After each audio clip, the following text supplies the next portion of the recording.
Hello everyone, welcome to Namrata educates. तो MP group 2 sub group 3 के लिए कुछ पोस्ट के एग्ज़ाम 28, 29, 30 और 31 जनवरी को हो चुके हैं और बाकी जितनी भी पोस्ट बची है उनके लिए एग्ज़ाम 4, 5 और 6 फरवरी को है।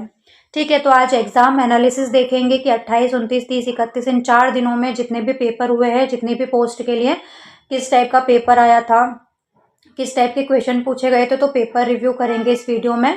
उससे पहले जिनके भी एग्जाम 4, 5 और 6 को होने वाले हैं, तो ईएसबी ने पेपर से ज़्यादा टेंशन तो ये लोग पहले ही दे देते हैं बच्चों को। तो एग्जाम सेंटर को लेकर इतना बड़ा इशू खड़ा कर दिया इन्होंने। जो प्रेफरेंस में डाले थे 4 सेंटर, वो भी ये लोग नहीं दे पाए। कम से कम जो 4th नंबर की प्रेफरेंस डाली थी वो ही दे देते हैं, वो भी नहीं दिया गया इनसे। तो मांगी क्यों? सबसे बड़ी बात तो यह है कि अगर आप नहीं दे सकते थे, अपने मन से ही आपको सेंटर अलॉट करने थे, तो फिर आपने प्रेफरेंस मांगी ही क्यों? ये तो वैसे ही हो गया कि घर में आपसे पूछा गया है कि क्या खाना है आज खाने में। ठीक है, आपने सोच लिया फिर आप पनीर खाएंगे, पाव भाजी खाएंगे, पिज्ज़ा खाएंगे, ये वो, और फिर आपको पता चला कि अब तो करेले की सब्जी बन चुकी है तो वही खानी पड़ेगी। अरे तो पूछा क्यों? सबसे बड़ी चीज़ ये है कि आप पूछा क्यों। आप नहीं पूछते ना, तो एक बच्चे को आइडिया होता पहले से ही कि नहीं, प्रेफरेंस मांगा था सेंटर का तो मेरा सेंटर कहीं पर भी आ सकता है। तो वो एग्ज़ाम फॉर्म भरने से पहले भी सोचता है ना, 2 बार सोच के भरता कि एग्ज़ाम सेंटर कहीं भी आ सकता है तो मैं जा पाऊंगा या नहीं जा पाऊंगा देने के लिए। तो फॉर्म फीस तो बच जाती है उसकी, लेकिन अब फॉर्म भी भर दिया है तो अब एक और टेंशन है कि अब फॉर्म की फीस भी जाएगी तो एग्ज़ाम दे ही लेते हैं। और इतनी दूर दूर सेंटर दिए हैं, 500 1000 किलोमीटर, बिल्कुल भी ये लोग नहीं सोचते हैं। प्रेफ़रेंस माँगा था कम से कम 1, 2, 3, चौथी प्रेफ़रेंस पे जो डाला था वही सेंटर दे देते हैं। और जिन बच्चों के 1 से ज़्यादा एग्ज़ाम है उनके लिए तो और ज़्यादा प्रॉब्लम है। एक सेंटर कभी आ गया, एक सेंटर और दूर आ गया अगले ही दिन, तो 4 के बाद 5 को भागना पड़ेगा दूसरी जगह एग्ज़ाम देने के लिए। तो कैसे कोई मैनेज करेगा? और हर किसी की कंडीशन इतनी नहीं होती है। एक स्टूडेंट होता है, वो किस कंडीशन में रह के तैयारी करता है, ये लोग नहीं समझते हैं बिल्कुल भी। इतनी करने पैसा भी इतना खर्च होता है, फिर वहाँ रहने के लिए कुछ मिले ना मिले तो बहुत सारी प्रॉब्लम्स होती है। तो थोड़ा सा समझना चाहिए। और फिर आप कॉल कर रहे हो तो कॉल उठाना नहीं है। ठीक है, तो ये बहुत बहुत ज़्यादा गलत चीज़ है ये सारी चीज़ें। तो खैर छोड़िए, ये तो नहीं सुधरने वाले हैं। तो 28, 29, 30, 31 ये 4 दिनों में जितनी भी पोस्ट के लिए एग्ज़ाम हुए हैं उसका पेपर रिव्यू देखेंगे, एग्ज़ाम एनालिसिस करेंगे आज कि किस टाइप के क्वेश्चन पूछे जा रहे हैं। और ऑफलाइन पेपर तो है नहीं कि मैं पूरा आपको बता दूं कि ये क्वेश्चंस पूछे गए थे। ऑनलाइन पेपर था, तो जितना आप लोगों से मुझे पता चला है उतना ही मैं बताऊंगी। तो यहाँ पर डायरेक्ट बच्चे जो कमेंट कर रहे थे कि हमारे इतने मार्क्स आए हैं उतने, तो मैंने पूछ लिया था कि किस टाइप के क्वेश्चंस पूछे गए, तो आप लोगों ने ही जितना बताया है वही मैं यहाँ पर लेकर आई हूँ। उसी के बेसिस पर मैं आज आपको यहाँ पर बताने वाली हूँ कि किस टाइप के कौन कौन से क्वेश्चंस पूछे गए थे।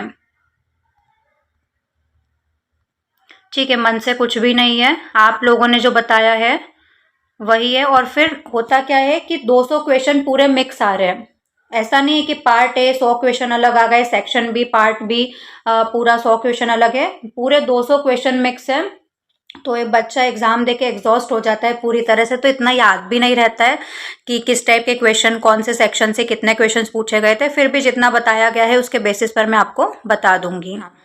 पेपर डिस्कस करने से पहले एक चीज़ और मैं यहाँ पर आपको क्लियर कर देना चाहती हूँ कि ये जो ईएसबी एग्ज़ाम लेता है, ठीक है, मान लो एमपी ग्रुप 2 सब ग्रुप 3 की आपको तैयारी करनी है, तो आप कैसे करोगे? सबसे पहले आप देखोगे कि सिलेबस क्या है। तो सिलेबस के नाम पर इन्होंने पार्ट ए के 7 सब्जेक्ट बता दिए हैं कि जीके आएगा, साइंस आएगा, रीजनिंग आएगा, मैथ्स आएगा, कंप्यूटर, हिंदी, इंग्लिश, ये सारे सब्जेक्ट पूछे जाएंगे। अब जीके कितना वास्ट है, कितना बड़ा जीके होता है, कोई लिमिट है क्या जीके की? साइंस में कुछ भी पूछ सकते हैं, रीजनिंग, मैथ्स, कोई टॉपिक नहीं डिफाइन किया है कि कौन से टॉपिक से प्रश्न पूछे जाएंगे। और पार्ट बी में बोल दिया गया है कि ग्रेजुएशन लेवल का आएगा। अब केमिस्ट्री पूरा ग्रेजुएशन लेवल का कितना सारा है, कैसे कोई पढ़ेगा, कहाँ से पढ़ेगा? तो टॉपिक बिल्कुल इन्होंने नहीं बताए हैं। इसके अलावा फिर सेकंड चीज़ होती है कि कहाँ पर जाएगा वो, प्रीवियस ईयर क्वेश्चन पे। किसी भी बच्चे को अपनी तैयारी स्टार्ट करनी है किसी भी परीक्षा की, या फिर किसी भी टीचर को तैयारी करवानी है, मुझे मान लो तैयारी करवानी है एमपी ग्रुप 2 सब ग्रुप 3 की, मुझे मॉक टेस्ट बनाना है, मुझे क्लासेस लेनी है, तो मैं कहाँ पर जाऊँगी? सिलेबस तो है नहीं, तो प्रीवियस ईयर क्वेश्चन पर। और मैंने वहीं से पूरी तैयारी करवाई है आपको। प्रीवियस ईयर क्वेश्चन ही मेरी तैयारी का बेस होता है हमेशा। तो कोई भी अपनी तैयारी कैसे करेगा, प्रीवियस ईयर क्वेश्चन में जो टॉपिक पूछे गए हैं मैं भी हमेशा वही बताती हूँ आपको कि उन्हीं टॉपिक से तैयारी करो जो पिछले सालों में पूछे गए हैं। तो उनसे ना 65 से 70% क्वेश्चन तो उन्हीं टॉपिक से पूछे गए हैं प्रीवियस ईयर क्वेश्चन से, और बाकी 30 से 35% टॉपिक अलग पूछ लिए गए हैं। कुछ भी जैसे जीके अब तो कितना बड़ा है तो कुछ भी पूछ सकते हैं जीके में। करंट अफेयर्स तो बहुत उन्होंने पुराना पुराना पूछ लिया है, 2019 2018 का करंट अफेयर्स भी पूछा है। अवार्ड पूछ लिए कि ये अवार्ड इस टाइम पे किसको मिला था, तो वो तो कोई भी नहीं बता सकता। इतना महान, इतना अंतर्यामी कोई भी नहीं है कि वो आपको बता दे कि यहाँ से क्वेश्चन आएगा, कोई भी इतना नहीं है। मोदी जी की तरह नॉन बायोलॉजिकल नहीं है कोई भी। ठीक है, तो चलिए पेपर देखते हैं, क्वेश्चंस देखते हैं किस तरह के क्वेश्चंस पूछे जा रहे हैं एग्जाम में। तो इन्होंने बताया था तेजस जी ने कि करंट में रेलवे बोर्ड के अध्यक्ष पूछे गए थे, है ना। कौन था, आईसीआईसीआई के पूर्व अध्यक्ष पूछे गए थे। चंदा कोचर से पहले कौन था। 2018 में संस्कृत भाषा के लिए पद्मश्री किसको दिया गया, देखो 2018 का अवार्ड पूछ लिया इन्होंने। मिजोरम का डांस पूछा है। एमपी में कान्हा नेशनल पार्क वगैरह से क्वेश्चन पूछे हैं। मांडू से क्वेश्चन पूछा है, ताप्ती रिवर से आया है। हिंदी में पर्यायवाची विलोम से पूछा है और एक शब्द उपसर्ग का आया था। मंगल ग्रह से पूछा है, सूर्य की परिक्रमा से क्वेश्चन आया है। इंग्लिश में टेंस ज़्यादा पूछा गया है, 3 प्रीपोजिशन से क्वेश्चंस थे, एक ईडियम से क्वेश्चन था।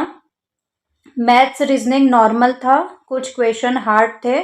कंप्यूटर में एआई से ज़्यादा क्वेश्चंस पूछे गए हैं। ईमेल से शॉर्टकट की थी, साइंस ग्रेजुएशन लेवल की थी। तो देखो अब जो भी है, और मैंने उस दिन जो लाइव लिया था परसों उसमें भी कुछ बच्चे बता रहे थे कि जो केमिस्ट्री फिजिक्स थे उसमें न्यूमेरिकल्स पूछे गए थे। तो अब हुआ क्या, दोनों पार्ट मिक्स है, पार्ट ए और पार्ट बी। तो साइंस पता नहीं चल पा रही है पार्ट ए की है या पार्ट बी की है। तो वो जो न्यूमेरिकल्स और हार्ड पोर्शन है ना वो पार्ट बी का हो सकता है। तो साइंस ग्रेजुएशन लेवल की थी तो वो पार्ट बी की होगी, है ना। मैग्नेटिक वगैरह से, हार्मोन से क्वेश्चन थे। इनके 125 आए हैं, ओबीसी से है, ठीक है, तो क्वेश्चन नहीं है। मैथ रीजनिंग के 15 क्वेश्चन रहे थे। इंग्लिश से ज़्यादा पूछा गया था, साइंस फिजिक्स ज़्यादा थी, केमिस्ट्री थोड़ा कम था। कंप्यूटर में एआई के क्वेश्चंस पूछे गए थे, ईमेल के क्वेश्चन थे और एक डब्ल्यू से क्वेश्चन पूछा गया था। कंप्यूटर के ज़्यादा क्वेश्चन आए थे दोनों पार्ट में, और क्वेश्चन हिंदी से मैम ना ही संधि समास रस अलंकार कुछ नहीं पूछा। ठीक है, संधि समास रस अलंकार कुछ भी नहीं पूछा। और ये कैसे पता चलता हमको कि नहीं पूछेंगे, जबकि प्रीवियस ईयर क्वेश्चन पेपर देखते हैं तो वहाँ तो पूछा गया है, संधि और समास तो पूछे गए हैं। विलोम और पर्यायवाची पूछे गए हैं ज़्यादा। अब मैं आपको बोल दूं, ऐसा भी नहीं बोल सकती मैं आपको कि पर्यायवाची विलोम देख के चले जाओ, कितने सारे विलोम शब्द पर्यायवाची शब्द है, इनकी मर्जी कुछ भी पूछ लेंगे।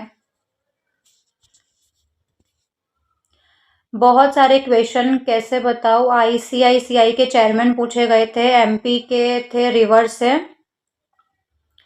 हाँ ठीक है, 101 आए हैं, 128 आए हैं, 150 सिविल में, 92 क्वेश्चन बताइए। नॉन टेक में मॉडरेट था, हिंदी में संज्ञा क्रिया पर्यायवाची विलोम पूछे गए थे। मैथ्स में एज के क्वेश्चन, क्वाड्रेटिक इक्वेशन के क्वेश्चन थे। साइंस में पीरियोडिक टेबल, मिरर, लाइट रे के क्वेश्चंस थे। इनका बायोमेडिकल इंजीनियर का एग्जाम था। पार्ट ए बहुत इजी आ रहा है, पार्ट बी में 100 क्वेश्चन आए थे, 100 में से एक भी नहीं बना। पेपर आया पार्ट बी बहुत टफ आ रहा है, पार्ट ए बहुत आसान आ रहा है। हाँ तो पार्ट ए तो इजी ही है, पार्ट ए में इतना कुछ नहीं है। तो और भी जो मुझे पता चला है वहाँ से मैंने जो निकाला है कि जीके में एमपी से 2 से 3 प्रश्न, 3 से 4 प्रश्न पूछे जा रहे हैं। करंट में 4 से 5 प्रश्न, और वो बहुत पुराना करंट अफेयर्स, अवार्ड्स वगैरह कुछ भी पूछ ले रहे हैं। अवार्ड्स पुराने पूछे हैं, लोकायुक्त, महाधिवक्ता वगैरह पूछा है। एक क्वेश्चन पूछा था वेत्रवती किसका नाम है, और धूपगढ़ से क्वेश्चन आया था। साइंस में विटामिन से क्वेश्चंस पूछे गए हैं, डायरेक्ट पीएच वैल्यू से क्वेश्चन आया है। फिजिक्स केमिस्ट्री के न्यूमेरिकल्स आए हैं, तो मुझे लगता है पार्ट बी में आ सकते हैं इसके न्यूमेरिकल्स। पीरियोडिक टेबल से क्वेश्चन पूछे गए हैं, मिरर, लाइट रे, एसिड बेस से क्वेश्चन पूछे गए हैं। हिंदी में पर्यायवाची विलोम सबसे ज्यादा बताया है कि पर्यायवाची विलोम आए हैं। देशज शब्द भी पूछे गए हैं, विदेशी, तत्सम, तद्भव शब्द भी आए हैं। वाक्य शुद्धि, शुद्ध अशुद्ध, संज्ञा, क्रिया, उपसर्ग, प्रत्यय से क्वेश्चंस पूछे गए हैं।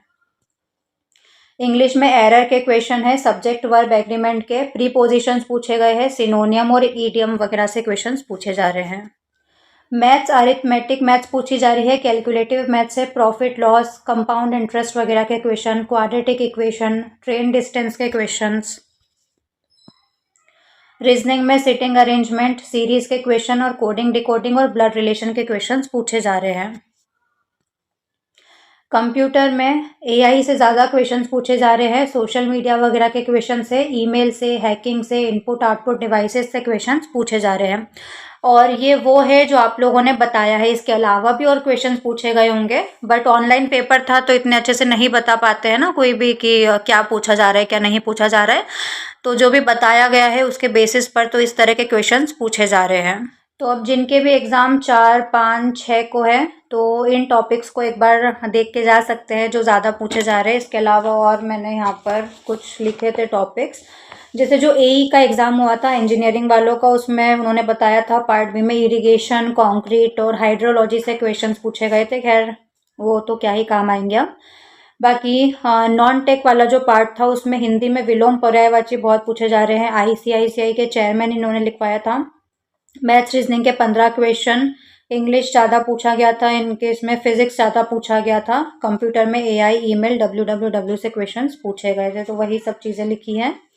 तो देखो नॉन टेक वाला तो जो मैंने आपको बताया था है ना, पीवाईक्यू के बेसिस पर उसी से तैयारी कर लेते, क्योंकि उसके अलावा तो हम कैसे सोच पाते हैं ना कि क्या पूछ सकते हैं वो। तो वही टॉपिक्स आप पढ़ लो जो मैंने बताए थे आपको, उन्हीं से पूछा गया है। 70-65-70% तो उन्हीं से पूछा गया है। 30-35% अलग पूछा गया है। तो वो तो एग्ज़ाम पेपर जिसने बनाया है उस पर डिपेंड करता है। मैं पेपर बनाती तो मैं कुछ और पूछ लेती, और टॉपिक तो इन्होंने बताए नहीं है तो कोई कैसे बता सकता है कि क्या पूछा जा सकता है। तो इन्हीं टॉपिक्स को लास्ट टाइम पर देखकर जा सकते हो। और तो क्या ही बताऊँ, और कुछ डाउट है तो कमेंट्स में पूछ सकते हो। और जिनके एडमिट कार्ड अभी नहीं आए हैं तो 2-3 दिन पहले आ जाएंगे। उनकी सिटी इंटीमेशन स्लिप तो आ गई होगी, बाकी 2-3 दिन पहले पूरा एडमिट कार्ड उनका आ जाएगा, डाउनलोड कर लेना। और भी कुछ डाउट है तो वो कॉमेंट्स में बता सकते हो। पीडीएफ्स आपको टेलीग्राम चैनल पर मिल जाएंगे। मॉक टेस्ट वगैरह मैंने करवाई ही है तो वो मॉक टेस्ट दे सकते हो। और मैं सोच रही हूँ कि ये जो बच्चों ने बताए हैं कि ये जो जिन टॉपिक से क्वेश्चंस पूछे गए हैं उनके बेसिस पर पूरा एक फाइनल मॉक टेस्ट करवा दूँ, है ना। कि अभी तक ये जो 4 दिन में एग्जाम हुए हैं 28, 29, 30, 31 में, इसमें जिस टाइप के क्वेश्चंस पूछे गए हैं उनको लेकर पूरा एक मॉक टेस्ट बना दूँ। और एक वीडियो में सोच रही हूँ कि पर्यायवाची विलोम पर बना दूँ, है ना, क्योंकि वो ज़्यादा आ रहा है। तो पर्यायवाची विलोम एक बार लास्ट टाइम पर एक बार आंखों के सामने से भी निकल जाएंगे तो कभी सही हो जाए, है ना। तो ये मैं सोच रही हूँ करवा दूँ। तो जो भी है वो कमेंट्स में बता सकते हो। वीडियो को फालतू में ज़्यादा लंबा नहीं करेंगे, यही सब चीज़ें हैं, है ना। बार बार रिपीट करने से कोई मतलब नहीं है। तो वीडियो को ज़्यादा से ज़्यादा शेयर कर देना ताकि पता लग पाए कि किस तरह के टॉपिक क्वेश्चंस पूछे जा रहे हैं। लाइक करना, सब्सक्राइब करना, बेल आइकन ज़रूर से प्रेस कर लेना ताकि और भी जो वीडियोज़ आने वाले हैं उनकी नोटिफिकेशन आप तक पहुँच जाए। और पीडीएफ टेलीग्राम चैनल पर मिल जाएंगे तो उसको ज्वाइन कर लेना। पीवाईक्यू की लिंक भी मिल जाएगी तो उससे प्रैक्टिस कर सकते हो। अब स्क्रीन पर देखो एमपी ग्रुप 2 सब ग्रुप 3 की प्लेलिस्ट शो हो रही है, तो वहाँ जाकर आपको सारे ही वीडियो मिल जाएंगे। तो वीडियो देख सकते हो लास्ट टाइम पर। और एमपीपीएससी के भी वीडियोस मिल जाएंगे तो उसकी प्लेलिस्ट भी शो हो रही है। उसका भी हम मॉक टेस्ट वगैरह स्टार्ट करेंगे हम नेगेटिव मार्किंग के साथ, तो वो भी ज्वाइन कर सकते हो। तो बस आज के लिए इतना ही, हम मिलते हैं नेक्स्ट वीडियो में। जय हिंद।